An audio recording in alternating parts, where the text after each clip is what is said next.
मित्रों प्रणाम। कृष्ण के जीवन में एक कथा है कि भगवान कृष्ण एक बार दोपहर को भोजन करने बैठे थे और अचानक उठे भोजन छोड़कर और दरवाजे तक तेज़ी से दौड़ते गए और तुरंत थोड़े देर के बाद वापस आ गए। रुक्मणी पंखा जल रही थी, वो समझ नहीं पाई क्या हुआ, कैसे हुआ। तो पूछती है भगवान से कि भगवान, ये जो आप इतने तेज़ी से दौड़े और दरवाजे के पास जाके रुक गए और फिर वापस आ गए, मैं समझी नहीं कुछ, क्या कारण है।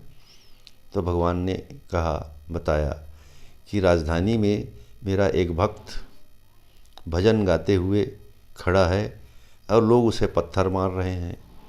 लहूलुहान हो गया है उसका पूरा शरीर, चारों तरफ से घेर लिए हैं। तो मुझे जाना पड़ा उसके बचाव के लिए।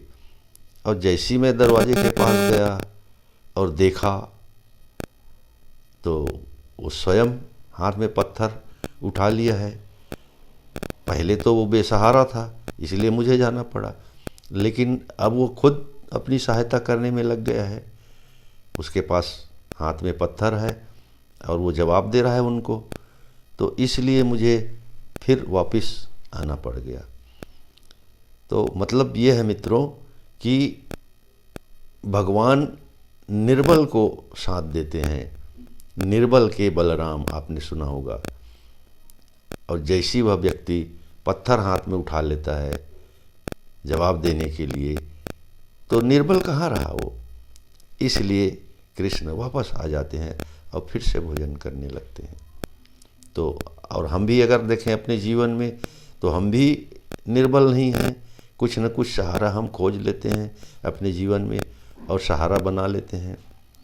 तो हमें मिले कैसे परमात्मा का साथ। इसलिए निर्बल हो के जब हम जाते हैं परमात्मा को पुकारते हैं, तो परमात्मा हमें साथ देते हैं, हमारे साथ हो लेते हैं। मित्रों प्रणाम। ये मेरा चैनल सब्सक्राइब कर लीजिए, घंटी को दबा दीजिए, ऑल नोटिफिकेशन दबा दीजिए, जो भी मैं डालूँगा आपको पहले मिलेगा। धन्यवाद। प्रणाम।